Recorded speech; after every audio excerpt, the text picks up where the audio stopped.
Facebook and social media as a whole can play a large part in recruiting new members. One instance for our club is the recruiting of a new member who joined us just because of our social media presence. This new member was actually the daughter of a current Lion, but didn't want to join her father's club because she wanted to have her own Lion personality. She wanted to not be just John's daughter. She wanted to have her own role within Lions. So she started looking at other area clubs and looked at their social media presence to see which one would best fit her and her personality. She ended up selecting our club because of all of the projects that we had been posting to Facebook and showing off to the community to let them know how active we were and the types of projects that we were active with. So we gained a member just from having a deep presence across all of the social media communities.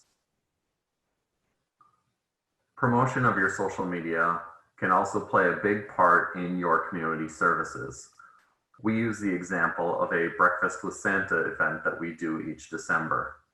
This involves bringing in children to meet with Santa. We do free snacks, and we also do free vision screenings as part of this event.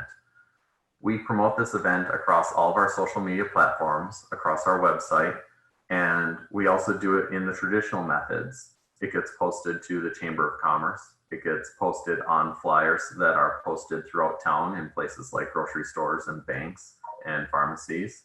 And we also post notices within the local newspapers. So we go across all spectrums in promotion of this event. This event grew from the first year of having 20 children attend to now having over 100 children attend in just a few years. When we ask where people heard about this event, the overwhelming response is social media. Nearly all of those come from Facebook. So of our 95% people that respond with social media, 90% respond that they heard about this event through Facebook. And it's not always from our Facebook page. Sometimes it's from a shared page where one of our members posted this event into a community group within Facebook. So this can spread like wildfire, and having a presence for your events and for your community service projects can be key to recruiting new members and key to bringing in people to these events. Today, our primary focus will be looking at Facebook. We'll also touch on integrating other social media platforms. One of the things that we always stress with Facebook is how many viewers we see with Facebook.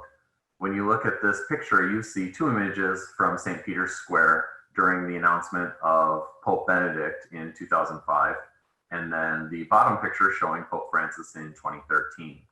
It speaks volumes about the changes the world is experiencing today in regards to technology. It's not as if the people outside the Vatican in 2005 didn't have technology on them or gadgets on them. Many were taking photos and certainly had digital cameras and certainly had cell phones.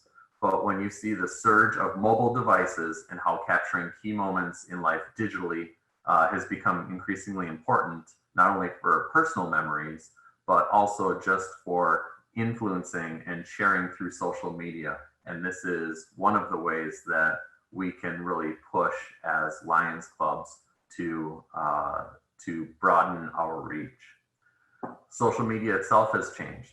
When I joined Facebook in 2005 as a senior in college, at the time it was only for college students, and you had to have a .edu address to be approved to even join Facebook.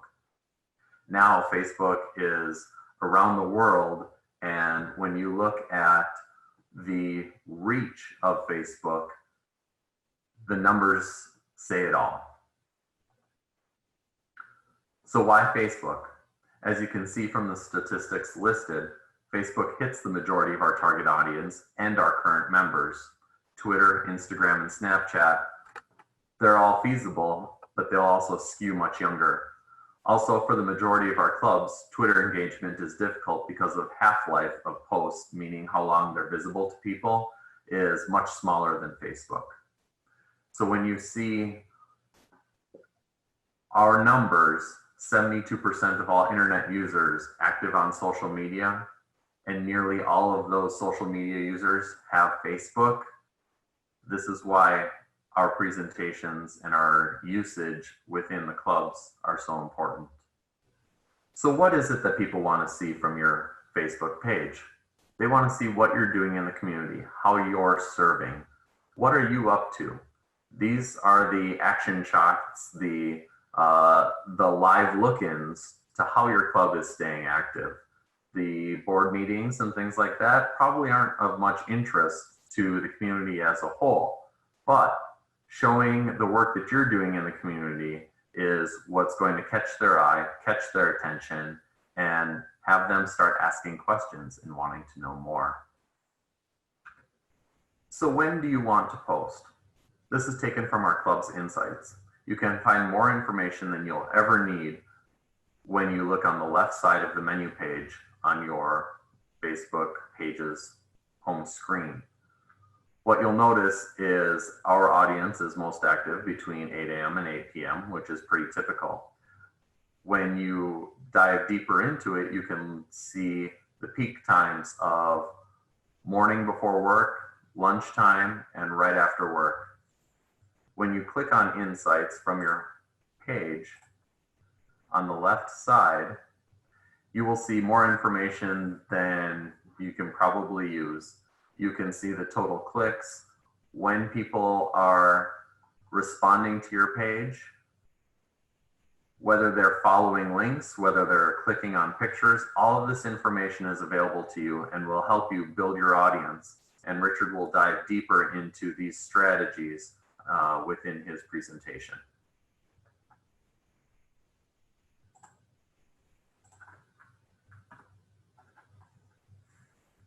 How do we get interaction? Involve your club members. This isn't just a one-person job. You're looking at multiple administrators, and you're also looking at the buy-in from your club. The club's interactions spread to their social circles and their larger networks. When I look at our club, we have two very active members that do multiple fundraising efforts through other partner organizations. And when they start spreading the word, we end up with 4 times the number of interactions and post hits that go to the news feeds of these people. So you end up, instead of 200 views on an item, you end up with 800 to 1,000 views just because of interactions with some of your more involved and more popular members. Part of this is creating a network of likes. Anytime you post about an event, a donation, make sure your group and your businesses are involved. It adds a whole new network to your posts. When you look at the picture on this slide, you're seeing 3 different organizations that we have interacted with for a Stuff the Bus campaign. And we want to make sure that all of them are recognized. So within the picture, we are tagging Verona Chiropractic, we're tagging Badger Bus Lines, and we're tagging the Sugar River Methodist Church, because all of them played a part in this fundraiser and in this service activity. And when we include them in the circle, now their members, now their fans are aware and involved as well.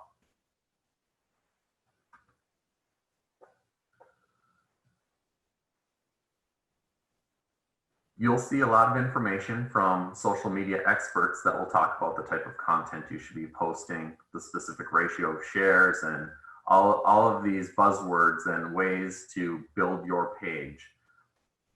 We work a little bit differently because each of our clubs are so different. And what we look for is a sweet spot. For those clubs that are more active and have a larger following, more posts are a good thing. If you are overwhelming your newsfeed with content that doesn't really apply to them, you have a possibility of them snoozing you or unfollowing you. And this is where the insights can come in handy and let you track who's paying attention to your page. So find your sweet spot. It isn't about having 4 posts a day or 1 post a day or 1 post a week. It's about what works for you and for your club. One of the other things that could come in handy are live updates. When you have one of your members available to take over administrative duties for the Facebook page, when you're out for a fundraiser or you're out for a service activity, you can do live video. Find somebody who has a camera that is a little bit better quality and can capture the moment and just do little clips of what you're doing, why you're doing it, how long you're out there. Give them the information so that they can come out and visit you during a fundraiser or during a service activity. And this is something that can stay on the page and even create visibility afterwards.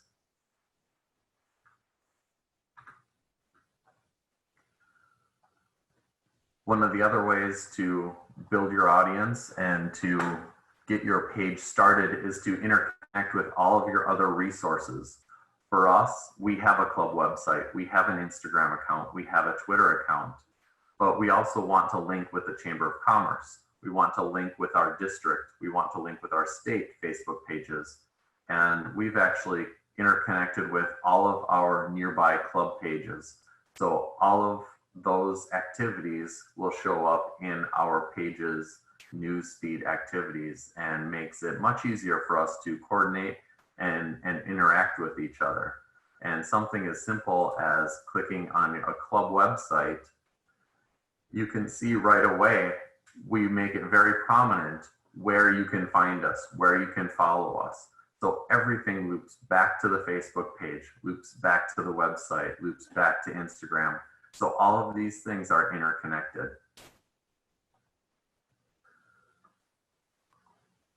Finally, one of the most helpful pieces of managing your Facebook page is going to be Pages Manager, or now, of course, as Facebook constantly changes, Business Suite. Using this app specifically gears your administrator to interacting with the page. So being able to post content without having to switch roles from personal role or from another community's page, that you can just click and go. You won't have to receive these notifications from your personal page and have things kind of cross-contaminate. Instead, you are able to control your Instagram account, control your Facebook account, and answer messages all within this app.